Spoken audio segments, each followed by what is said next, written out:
equal spin. The propaganda's a win, stress feeding on my tension. My countrymen, they love their fiction. Words are now, it's made with good intentions. Good morning, kia ora, ni hao. Welcome back to 1 of 200. We're here for another week of current events. You are here with me, Philip. That's my name. We also have Simone. How are you, Simone? I have become a bit of a Barocca bitch lately, actually. That's my new development in life. So I'm drinking one while I'm on this podcast. I'm J. Robert Oppenheimer. I am become bitch. That's what's happening here. I think, they're calling it, they am become bitch now. They say he was the Joss Whedon of Los Alamos. That's what they're saying about him. That's how I'm doing. More and more people are saying that. I am become bitch. Okay. Bitch destroyer of germs. Nice. Good morning, Simone. How are you, Stephanie? I'm so much better after that introduction from Simone. I mean, it's a lovely Saturday morning. The sun is actually out for once in Te Whangaruiatara. The state of the world is pleasant and non-controversial. Nice. It's going to be an easy hour this morning with your easy listening hosts. We also have Pmax, our fourth co-host. Good morning. How are you? Shit's fucked and so am I. Oh, yeah, Friday went well. Friday was fine. Friday was fine. And from thence derives the classic controversial arguments for which we are famous over at 1 or 200. We have the full spectrum of opinions on whether Friday went well or not. I don't think you're allowed to call us that anymore, actually. Okay, let me just quickly say before we get into anything more substantial that I'm a little disappointed with the kind of prioritization in the news media. You're probably all surprised to hear as long-time faithful listeners and probably hopefully Patreon contributors to this podcast, enabling us to continue. For once in our lives, we're not super happy about the way that the news has been reported because there's been so much fluff. I feel like every day I wake up and I get a breaking news report from RNZ that says, I don't know, whatever latest development in a murder from somewhere that I'm not from, and I think I'm not going to change my behavior one iota, and my opinion of the world hasn't changed based on this new information. Whereas things like economic data and the degree to which our public service has been degraded, which have become public over the last week, do seem like quite kind of important steps in a democracy to have gained a little bit more public attention, and the entire kind of austerity economic trajectory that we're on being recognized by not just like liberal economists, but more centrist and right-wing economists and now members of the business community, the Viv Becks of the world who were, famously pretty well supported by the National Party for a run at Mayor of Auckland, Chambers of Commerce, the guy from Newmarket, whose name's escaped me. People who are pretty in touch with the business community are publicly saying that Chris Luxon's not doing what needs to be done to quote-unquote turn the economy around. And probably if you're listening to this podcast, your idea of what the economy is isn't the same as what these people's are. But it does bring to light some internal inconsistencies that we've been talking about for a long time. And I think really is a more important story than one kind of aggressive, personalized kind of style story from the Sunday Star Times last week enabled it to be. And if I was a political journalist, like that's what I would think the top story this week had been the changing both in kind of projected futures from the Reserve Bank and economists and also from like the pundit class. Surely that's the biggest story if you're working in politics, right? Not like whatever the latest kind of frippery of the day is, like, oh, I don't know, what was someone wearing, or like did some phraseology like piss one person off. That all will come and go, So it does frustrate me that that's what takes up both the headlines and the vast majority of substance. Like, Who is Nicola Willis, the up-and-coming it girl who we've never heard of before? So here's a puff piece. Yeah, right. We've had years of this, and who knows? Maybe our resident Willis whisperer will have something to chip in on this. But yes, you're consigned to this position forever, Stephanie, for your crimes in a past life. Willis whisperer. Did you know Nicola Willis was dead at the end of Sixth Sense? My favorite thing about this podcast is that every time everybody just like gets destroyed in laughter, they all mute themselves. The experience for the listener is I just for dead once, silence. I for once forgot to do that, so it sounded like you actually landed a joke, which is the first for everything. The cruelties. Yeah, I'm sorry, that's what you signed up for. But anyway, I don't know. That's where my head's been at for most of this week in terms of kind of media politics. Just in terms of priorities, like I think things are. It's not just the I want to say Carl style like vibes are fucked up and bullshit thing, but it is also. It's just a. It's obvious. It feels like there's something just there. Like there's this really meaty kind of story that if you wanted to listen to a politics podcast, this is why I felt compelled to start the podcast on this note is that if I was listening to a politics podcast, that is the first thing I'd want to hear addressed is why am I not hearing about these things? And I mean, you can find details on them. I think Bernard Hickey's been really good over the last couple of weeks. He's got some interesting kind of economics takes. Ganesh Nana, who I've had problems with in the past, wrote something on his Substack that's really good.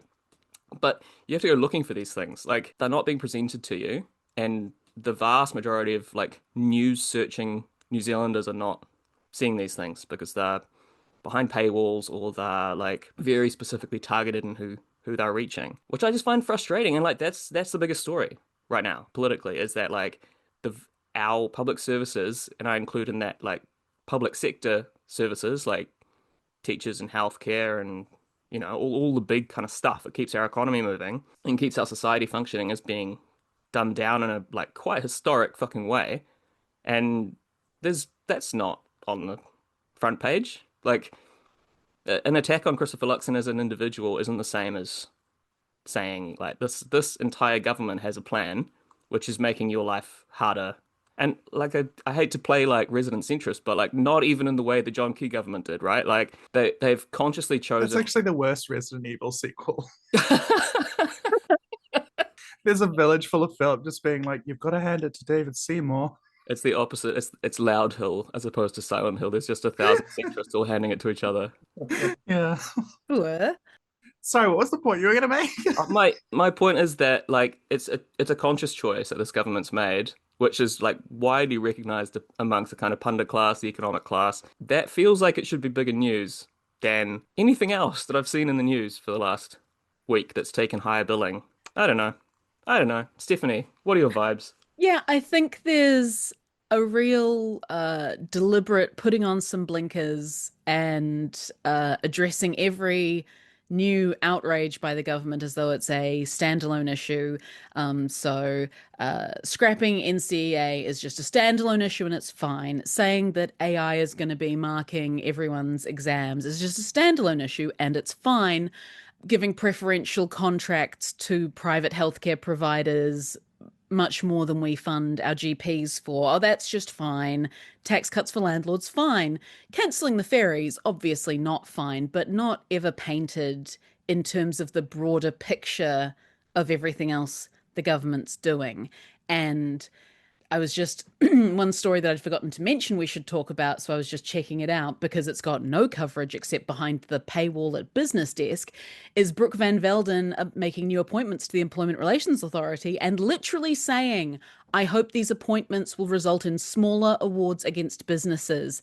Now, I draw everyone's memory back to when Marama Davidson briefly said she likes Whittaker's chocolate, and the press gallery absolutely flipped tables over what a potential breach of the cabinet manual this was. My God, the woman likes chocolate.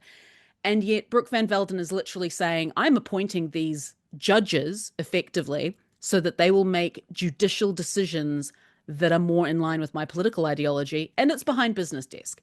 And the PSA has come out and said, well, this is fucking bullshit. And nothing, no pickup whatsoever.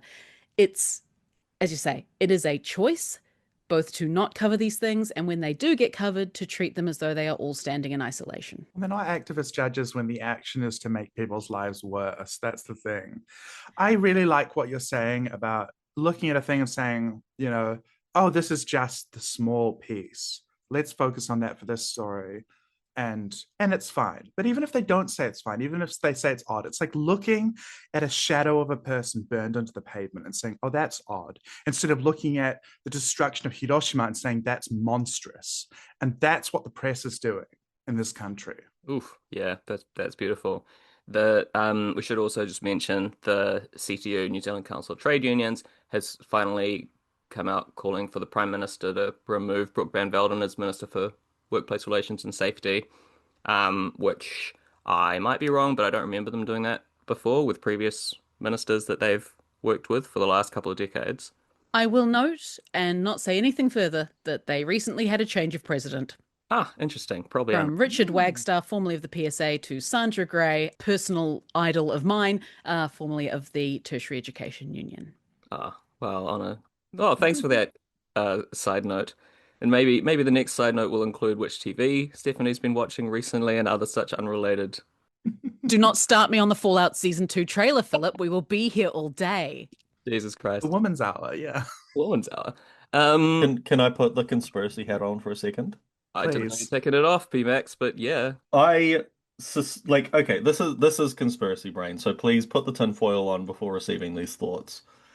But there's a part of me that reasons one of the justifications for this international movement towards self-destructive austerity among the Anglosphere is a coordinated strategy, and a strategy that is coordinated because there is an acknowledgement that the gravy train, the fossil fueled gravy train is going to stop at some point, and they need to start preparing the general population for this is just how things are. Things always get worse. What are you talking about? There's no such thing as improvement. Of course, the God Kings require 3 yachts. Don't question it. Yeah, so that was my conspiracy piece. I mean, let normal recording resume. Yeah, I wish we were JK rolling these people into wells in the ground. It's so frustrating that we can't the just. JK stands for just kidding. So we're It off the stands hook. for just kidding. Can we defame JK Rowling on the podcast because Yeah. she is litigious? I think That would be really fun. I assume we have before. If your lawyers are listening, JK, just comb through this episode. Listen to comb the- through all the The episodes to back find catalog, I'm something. sure we've done that before. It's not the Is first it time. defamation if your reputation is already entirely in the No. toilet? No, it's not. And you didn't get to check its birth certificate before it Well, got there? given that I have co-workers and colleagues who are quite supportive of me, who talk about how their kids dressed up as Harry Potter for book week and things, I think most people just don't know. They have no idea. It's a timeless story with just beautiful themes that have never been created before. So, Dash Wizard goes to Pmax. school, Philip. I Wizard never goes thought to of it, yeah. school. Most wizards, Yeah. most wizards are famously idiots. and A have Wizard of allergies. Earthsea, actually. No. Yeah. Pmax, what was the conspiracy there? Yeah, Are you not just describing the political economy of the world? I was going to say this, like the way all of the billionaires, the Zuckerbergs and the Teals and all of them and the Andreessens talk about basically transhumanism and how we're going to just have an army of AI drones doing everything, but somehow also we'll have an incredibly poor working class. This is just out there right now, but for some reason what gets covered is Elon Musk saying, no, definitely Mars next year. Definitely. We made the Eloy from the time machine. everything's good things are perpetually 5 years in the future. It's like, this isn't even the torment nexus. Yeah, it's like the class system from sci-fi novels as well. They're like, we're not just reproducing the torment nexus, we're feeding the bodies into the torment nexus. I think, didn't the former Reddit founder or CEO or something talk about how he would have slaves in the future? He was like, I'm going to move to New Zealand, and when climate collapse happens, I will have enslaved people waiting on me hand and foot. These people are open about it. I just want to say. Elon has definitely talked about people selling themselves into indentured servitude in order to afford their trip to Mars. He was just where talking they about will his do all the childhood, I work. think, actually. Yikes. I think he was just Yikes, but talking about the true. maids at his, apartheid Clyde's compound. Speaking of indentured servitude, Pmax, what is teaching like at the moment? Great Ooh. idea. I already covered a lot of this on the previous cast, complaining about the It's like you don't even curriculum listen to your own changes and podcast, stuff. Philip. I actually do. Basically, yeah, I'm sorry. the government I'm sorry to interrupt, gaslighting- Pmax, but I can't let such a slight go unchallenged. I'm the only person who listens to our podcast out of me and Kyle. How dare Kyle's never listened to an episode in his life, including the ones that he's on, and he misses his own fuck ups and I have to fix them. And you can leave that in, Mitch. I don't give a shit. Yeah, Kyle won't listen to it. He's not gonna know. Ooh, I do Kyle will enjoy never know, how right? easily triggered Philip is. God his ass. Sorry. Sorry. Please continue, Pmax. Uh, but yeah, obviously, strikes have started this week, and the government has gone like unusually antagonistic towards teachers because usually the government line is like, oh, obviously we like super support teachers, but we really just can't afford to support these like core workers. No, the government's just gone full on like these fucking greedy, bloody unionist teachers asking for far too much money from the poor wee government. Do you know they're on what 150K per year, these At least. All of asshole them. teachers. And then Starting salary, I heard. Yeah. yeah, and then when Judith gets called out on that, she just goes classic like I'm sorry I came across incorrectly, but actually teachers get paid far too much. They're like just like not even winding it back, just full on like leaning in, which honestly I stan a queen, but yeah, it's a bit rough. It's definitely difficult to feel like it's a valued profession at the moment. There are not many teachers training domestically, as I think anyone who's been paying attention to intakes, outtakes, and the fact that every university in the country wants to cut their teacher program because there's no one doing it. And the average salary statistic, like obviously isn't as high as Judith Collin makes it out to be, but the average salary statistic is quite high because most teachers are at the top of the scale because most teachers are old as fucking balls and they're on the way out And about and to I there don't are think it's retire. not quite high. I think it's high for like Timaru. It's not high for Auckland. Like that's not a good salary for somebody who's been yeah. practicing in their profession for 30 years. I just want to say on the record, like it's just not. Yeah.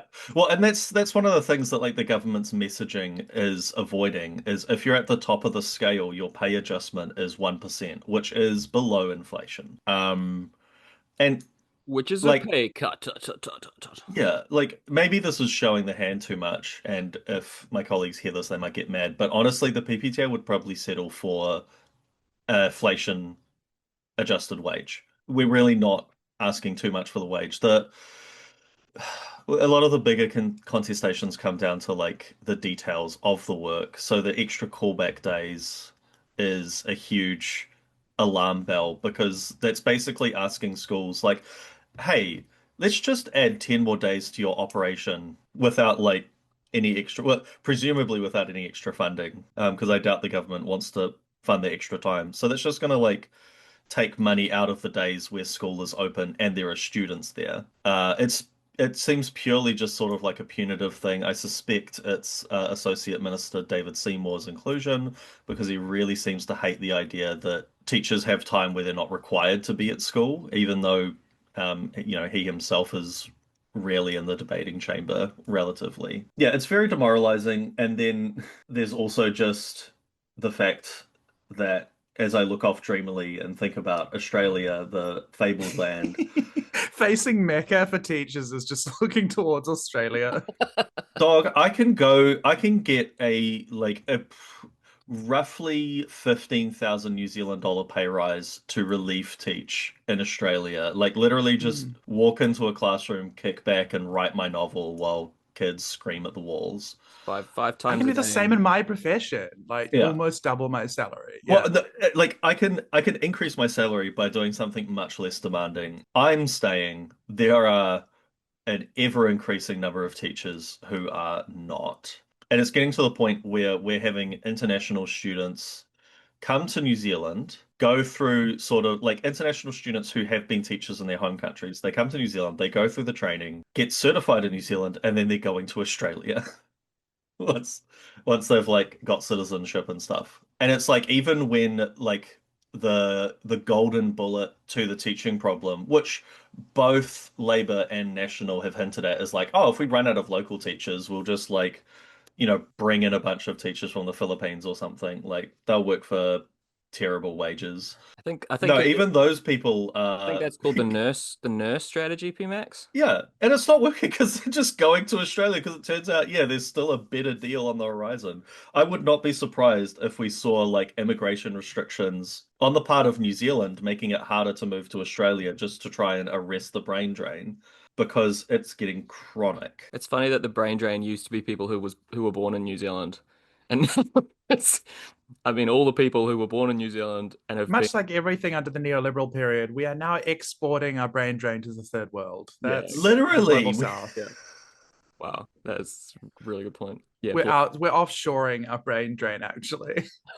I really love that the New Zealand government solution, particularly ACT's solution to education in this country, is another beautiful Nicola Willis movie, Armageddon, which, if you don't recall, is a movie in which the contention is that it's easier to train rough American oil drillers to become astronauts than to train astronauts to like grab a hold of a piece of machine and put it in the ground. The quintessential conservative movie of the 90s, which would have been, as friend of the show and partner of the Me, Gigi, I think it said in her letterbox review, this would have one-shotted somebody after 9/11 if it was released then. Like, it's so beautiful that the government is like, we're creating these like particular schools, like charter schools. We're getting people who aren't teachers to kind of like just move into there, or like, some of our teachers, but this very particular kind of right-wing project to train people, rather than just the easiest solution, which is to like fund, NASA, like the Ministry of Education and our public schools, to do this. They're doing the Nicola Willis solution. And I, for one, don't want to miss a thing. Oh, how dare you? How dare you, Simone? the swings on this podcast, unparalleled. Now I got to play Saints Row 4 again, god damn you. I was just going to add to Does what she live on Pmax- my Tyler till I know. Sorry, keep going. Oh my god, Mitch, save us. Couldn't mute that time. I was just going to add to what Pmax was saying and tie it back to how we opened the pod, talking about, I can't remember how I was going to get to the point, but I swear it connects. One of the blowbacks around teacher strikes these days that I'm noticing more and more is always what a fucking inconvenience it is for parents, because, oh my God, I have to find out what to do with my child for a day. And it's one of those things where it's like, you guys are so close to getting the point. Our whole economy is built on the idea that even if the education of children wasn't important, it obviously is, but even if schools were literally just playgrounds we shoved our kids into all day so we could go to work, that is still a piece of the economy that we cannot function without. People cannot function, they cannot show up and do their jobs, and God knows they don't have leave available to manage when their kids are home for one unexpected day. Like, that is the criticality, even beyond the social needs and the cultural needs and the educational needs. And every single, well, supply and demand would tell you, fucking economist should be able to acknowledge that that means teachers need to be paid a hell of a lot more, because if they go on strike, we actually don't function as a country. And yet somehow the supply, demand, the interdependencies, oh no, they don't matter when it's workers expecting to be paid and treated well on the job. Well, remember lockdowns, right? The vast majority of the complaints we heard from the kind of, I know it's been a very damaged term at this point, but the professional managerial class types, the journalists, the first thing we heard was, having these bloody kids at home is a lot of work, isn't it? Yes, yes, it is.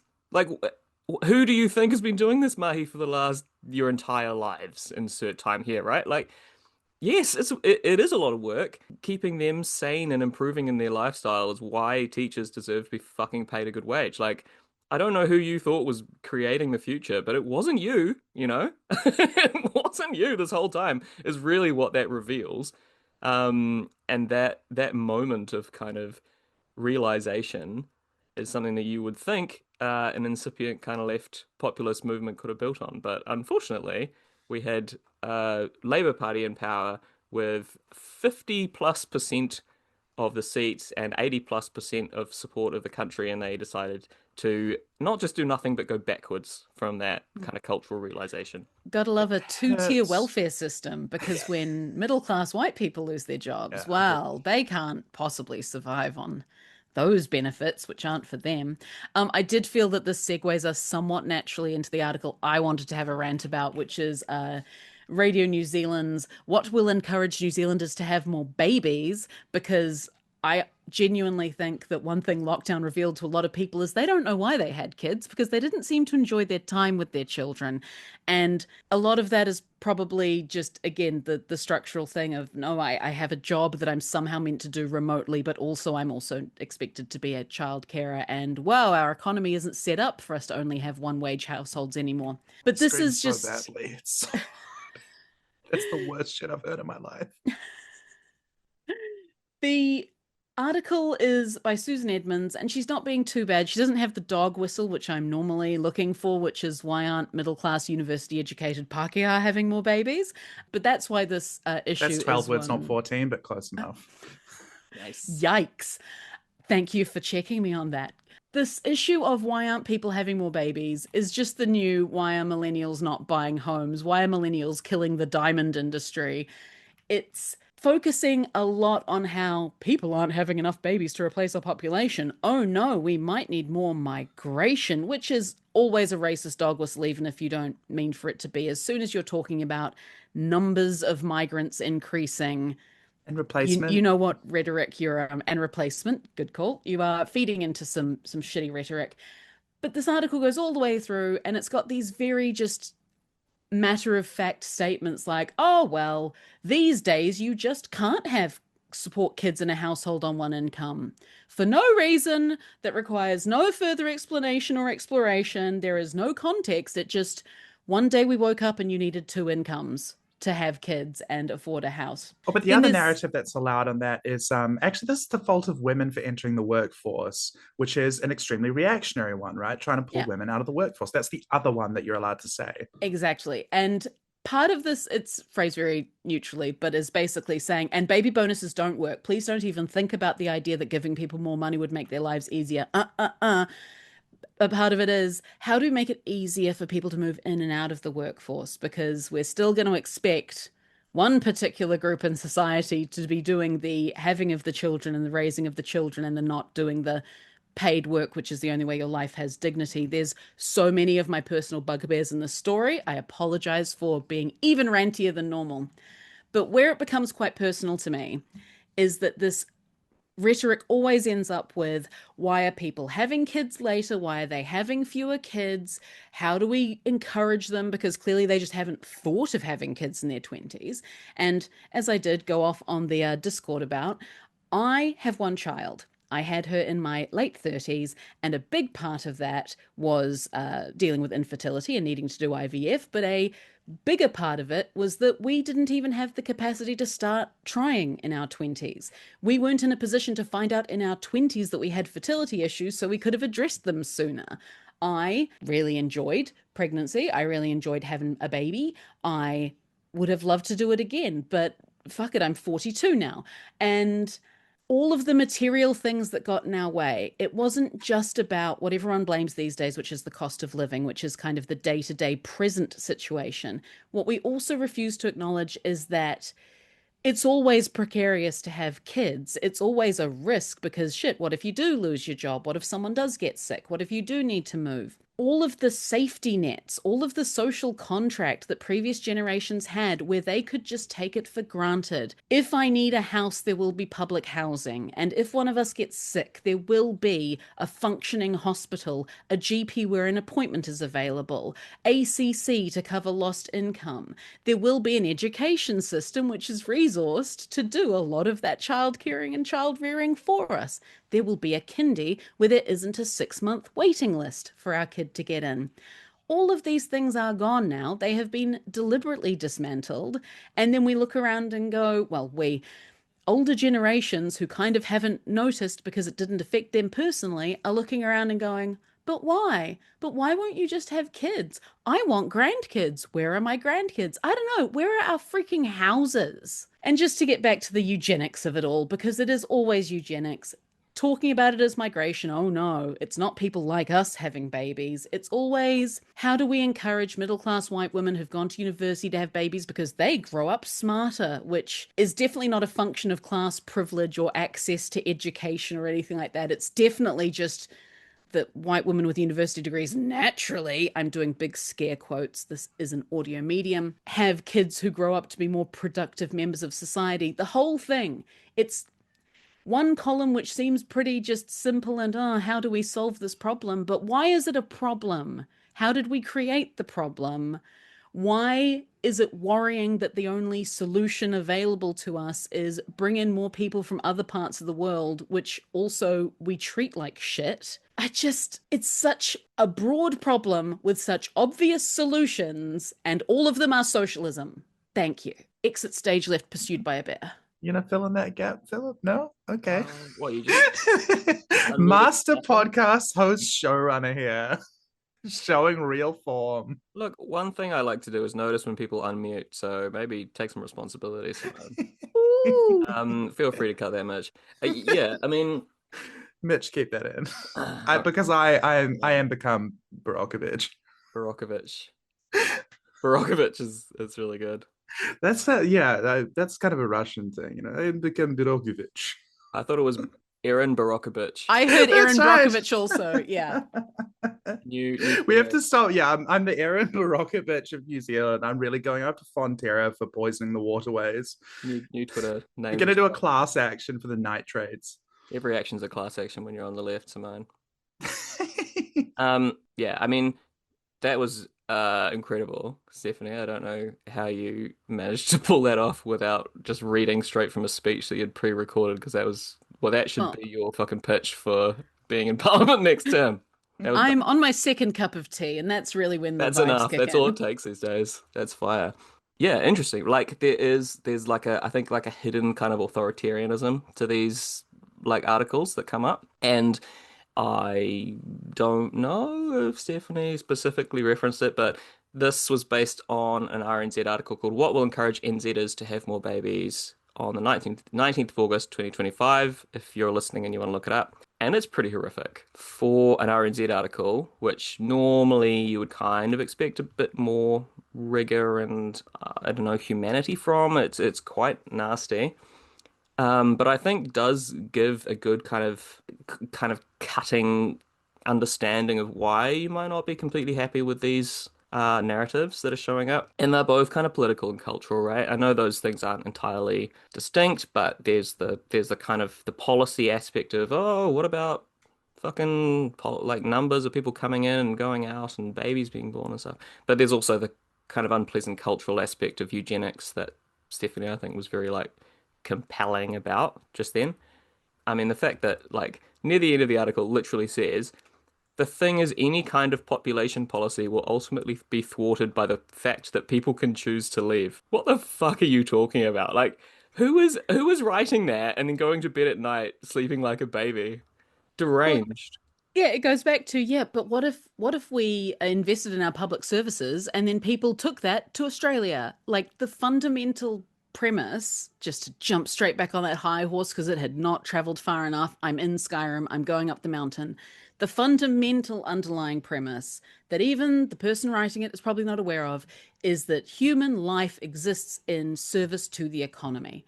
The problem is economy not doing good, and the solution is how do we make human beings fit into it to make machine go? This is a death spiral, really, because it's like, you know, when you jack public transport fares up too high, people stop taking the bus. And then if they stop taking the bus, then people point to the graph and say, look, ridership is down, let's stop investing in this. And it enters this kind of death spiral. This is the same thing. And it's really curious to me that, yeah, this is a kind of, this is the folk, right? Like this is a fascist project, and you'll notice that more and more ostensible liberals are doing this. I mean, who was it? Was it one of the Mats or Ezra Klein or whatever? It was talking about 1 billion Americans, and that was the project. Of course, the kind of quiet part of that is, you know, what kind of Americans, right? Because American and American and USian rhetoric refers to white people as a norm, right? Like, for example, you say Black Americans, but you just say Americans if you mean good old Cracker Barrel families. who are giving their hearts to the Lord in the car park of a Cracker Barrel, as we've learned some people do recently. Um, but Yeah, I mean, there is, there's the kind of the undertone whenever people get too obsessed about quote unquote population decline. You say, well, which population? Because I'm looking at a population of the world here, and I think we're okay, man. Like, going over the next couple of decades, I think we'll be fine. the hypocrisy as well. Like England had an empire that the sun didn't set on. Hmm. Europeans spread out to every corner of the globe. You are not. Do you think that like you were made for these isles? Your skin turns lobster red on Waikanae Beach after an hour. You're not indigenous, mate. Like It's me. I'm in this photo and I don't like it. it's just bizarre to then be like, well, the other people can't come. It's like within almost living memory. This is what the policy was for Europeans worldwide. It was just like spreading to every corner of the globe, Bible in hand. So it's kind of fascinating, I think, that they've then turned around and done this kind of blood and soil. It's like, it's not your blood, it's not your soil. Shut the fuck up. Like, but the other thing about it is that exactly right, Stephanie, that this is the perception of human beings. The underlying premise is the perception of human beings as economic units, and therefore we need to have children in order for that to function. However, because that's the unstated premise, because to say it out loud would be, I don't know, gauche, or even to realize it, or for a journalist to, for once in their life, have self-awareness in this country, which doesn't actually happen. To realize that premise, the underlying kind of monstrosity of turning human beings as means toward the abstract end of the perpetuation of the nation or the state or something like that, of that nature, kind of dying for an abstraction, living for an abstraction, having the blood of your body broken on the machine of this abstraction that does nothing in service to you in return, and strips us and dehumanizes us and makes us nothing more than just shells in a magazine chamber. If you are going to say that out loud, most people balk at that, because I think a lot of people, if you strip away the ideology, are in some sense kind of vulgar communists, really. Like, we teach children to share in kindergarten. That is the fundamental premise, because we understand that to be a good person and for a society to function means being social, like socialism. So if you say that, people balk at it. And if you realize it, maybe you can't sleep at night. So you're not allowed to realize it. But this is the cartoon of the dog that people share around, where it's like, the dog brings back the frisbee to play fetch, but then it won't let the owner take it from its mouth and says, no, no take, only throw. And that's what these people are doing. We want you to have more babies and to have more economic units in the society. But are we going to make it a good life for you to have? Are we going to make it feasible for you to have a child, for that to be a good choice for you to make? No. And so that's where you get this incoherence. This is why you had narratives of like, millennials can't buy houses because actually they're just spending it on avocado toast. And then less than 10 years later saying, millennials aren't spending any money in the economy. What's wrong with them? This And is why. so much of it also reveals how much of the social pressures and norms we're under are just social pressures and norms. They're not real. Like millennials eating too much avocado toast, but literally that there was a headline about millennials killing the diamond industry because the whole idea that when you get married to your heterosexual monogamous partner, you signify the first stage of that by buying them a specific shiny rock, which must be specifically dug out of the earth by an incredibly exploited person of color. Oh, yeah. And millennials just went, well, even if I fucking believe that, I can't fucking afford it. But we can't allow the thought to be spoken that actually that's just a thing that De Beers made up to sell more shiny rocks dug out of the ground by exploited people of color. And so much of the COVID lockdown thing and people suddenly going, actually, do I want to spend all day with my own children? The number of women going, do I actually want to spend all day with my own male partner? I think it was one of the truly awful UK Guardian columnists who was like, it's not fair that my cleaner can't come to my house because it's a tip during lockdown. And everyone was like, you and your husband are both at home though, right? And she was like, yeah, but he doesn't clean anything in a fucking pandemic. Okay. But Too Yeah. busy making sourdough and spilling it everywhere. Well, the whole idea that these structures and these systems are just made up, the idea that you get married, buy a house, and have kids is just made up. And we're seeing that now because buying a house and having kids isn't possible. So the other thing I wanted to pivot to is that this is also a huge part of the AI bubble and the way you see the tech bros who are so disconnected from human beings' material needs, basically saying, I'm going to invent a billion AI agents to do everything. But they don't need to eat or sleep. And the tech bros are like, yeah, that's an advantage. But if they don't need to eat or sleep, then how are they generating any economic activity? You still need human beings living human lives in order for any trade or interaction or business to have meaning. And that's not going to be what bursts the bubble. The bubble's just going to burst when someone eventually goes, hang on, Tesla isn't worth this much money, or Absolutely. Nvidia just can't produce enough graphics cards anymore. That's when it comes toppling over. But the ideological flaw is just there, and it makes the whole project unfeasible. Wait a minute, this money has no velocity. I think it's really funny.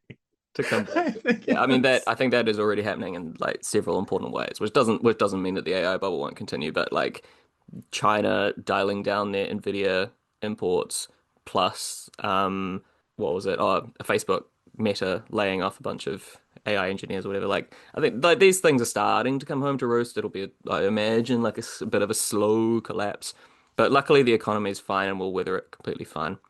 Oh, Uh, it's a rock star one. Is it back? Is the rock star economy back? I don't It's know back, if as you hear Thomas about this. Copeland accurately predicted. Christopher Luxon brought us into the light, as his namesake would presume. I have It's so always loved the phrase rockstar economy. It was a keyism, wasn't Yeah. it? Yeah. And the whole, okay, I get that you mean it in like a it's cool way, but like what are the associations people have with the the behavior economy is of going to rock do a coke stars? binge and fall out of a hotel window. Exactly. Keith Moon its way through several hotel The rooms, economy is going to massively show short. up in Pirates of the Caribbean 5 for some reason. Well, you see, if you smash a lot of guitars, the cost to replace them actually boosts GDP. Oh my That's the God. flow. That's the velocity of money, baby. That's the velocity of You, money. marginal utility, whatever the fuck it's It's called. moving Like, so fast you can't possibly imagine. Yeah. that's we're going to have an entirely rock shop based economy in 5 years' time. Didn't the rock shop closed down on K Road? Is that place still open? I thought it closed down. Who remembers? They There are always like look four very of them. busy when I walk I past. like to be fair, even though I despise the De Beers campaign, if Animate started running a thing that was like you have to spend 2 months' salary on a collar and shared leash with you and your partner, I'd be like, well, When you say have to, my dynamic to my partner just significantly changed. Okay. but it is what. Sorry, I know you want to No, go. cut down, but I just thought that this is true of every single part of that kind of ideology of the like no take only throw that doesn't make any sense, and they're undermining themselves in a superstructural level. And some people have already noted this, but if you can't buy a house, you don't have a stake in the property ownership economy, this kind of idea of these mini fiefdoms, these mini Versailles, because of The course Kiwi that's dream what of home ownership. right, but the bourgeois notion of a lawn comes from things like the Palace of Versailles in miniature, right? This is the aestheticization of the middle class getting its little idea of a palace. We have this parochially in the Antipodes because we have, for example, My House, My Castle. There's that movie, The Castle. This is a concept that we have of feudalism kind of in miniature, that every single person can be the lord of their own little plot of land, including the lord of their family, because if you haven't connected it up, you can't be a feminist without actually being a communist as well, True. because patriarchy is the same as the reproduction of class relations, right? Within Facts. the family. Read Engels. But I think it's Bars. really it's really fascinating. You're like the Timberland on this podcast. Just Yeah, like, yeah. I am the LP to your Killer Mike, I think you'll That's find. right. Oh, dark. Okay. We're gonna run this fate. We're gonna run these jewels. Run I these think diamonds. but it's really fascinating that if you can't let people get a foot on the property ladder, that exactly what you're doing is you are creating in them the kind of unconscious class consciousness almost, right? This idea that if they're not bought into the idea that capitalism will make them a midi-feudal lord, they stop thinking of themselves as lords. They stop thinking of themselves as managers. They stop thinking of themselves as the boss, and they understand themselves as workers. If you force people into shared living arrangements all the time, they develop the social relations of knowing how to navigate society as a collective and work in the collective interest, right? I think that this is really undermining the project of New Zealand's settler colonial capitalism, and they don't realize it quite yet. They're freaking out because people aren't buying into the housing market, and therefore, this is slowing down, and we're looking at it at the level of supply and demand. But if they were smart, they would look at it at the superstructural level and say, oh, we're not reproducing the kind of ideological social relations that are necessary for perpetuating this house of cards. I have a whole other rant that I will spare because Philip desperately wants us to finish. But the short form is there's a cliche about billionaires or millionaires where the first generation makes the money and the second generation understands what it took, so they manage the money. But the third generation, your Paris's Hilton, for example, have no fucking idea and were raised in wealth, and so they waste the money. I have a theory that that's what neoliberals are doing. That's why they're doing things like pissing off the cops and the military, because they don't understand that they need to keep working on the ideological structure to support their whole economic bullshit. But invite me back and I'll talk about that another time. I mean, I don't know. I heard that Paris Hilton is living the simple life. How old are we, Simone? Yeah, How old are Don't we? include me in this. Don't include me in your age bracket. You brought it up. Yeah. See, if you were old enough, you'd know not to say that. Otherwise, you'd get called out immediately. But unfortunately, your Zoomer tendencies are showing. Yeah, brutal. Look, we have to wrap. We have to do a small wrap to the tune of no. I'm just trying to scare my co-hosts here. We need to wrap. Improv. Yeah, good. My name is Philip, and I'm here to say I tell you politics in a funky way. In a centrist way. That's right. Yeah. We need to. You got an invisible hand to David Seymour. Like, there's bars, for those with eyes to see them. There's plenty. I have unironically applied for the leader of Top in the last week. So Godspeed. If you're listening to this, you don't need to cut this much, but if you hear this, please do write to whoever the top application committee is and say, I've been listening to a centrist podcast for the last 8 years, and this man has form being a centrist. He loves evidence. He's so here for evidence. He's objective. He likes supporting the majority of humans against whatever the ideological government of the day is proposing, all of which are true things. So, it's fine. Fingers crossed next time we have this conversation, I'll be leader of the Top party. My political positions won't have changed at all. That party's a hollow shell, and obviously their policies will fucking change with the wind, so it doesn't matter really. This is, I'm sure, all to the good. Thank you, Simone. Give us a final. I am become gone. Cute. Pmax, how you doing, mate? Great. Everything's great. Everything's going to be great. The immortal science will win in the end. You can tell because We've turned him around. There you have. I know. He's so back. Yeah, he's so back. We're so back right now. And Stephanie, lead us out. Well, now I have to go do laundry. Can we just keep going for a few more hours? No, not hours. Sorry, Mitch. I have to go play D&D. It's a tough life up here in the freezer. That's the gender binary of 1 of 200. One of us is doing laundry and someone's going to play D&D. Rocking in the free economy. I do laundry every day, I think you'll find. That's not true. 5 days a week. But fact-checking myself. Certified free 5 days a week. Oh, yeah. It depends how hard you... Okay. Wet-ass laundry. Let's leave that. Let's leave wet-ass laundry. Yikes. Don't have a baby. That's what I've learned from this podcast. Thank you, Stephanie. Thank you, Simone. Thank you, Pmax. We will see you next week on 1 of 200, your New Zealand International New Zealand Politics Media Podcasts. Thank you. Like and subscribe. Do all those things that podcasts tell you to do. We love you. Bye. If artifices are then I'm living a pointless life, but learning all your lessons. Fucking politics, there's no distinction. The road to power now is paved with good intentions. And I'll admit that I'm at a loss lost for what to say when they quote us as a cost we ought to stay. 'Cause I live amongst the people every day in this vindictive, forgetful fucking rain.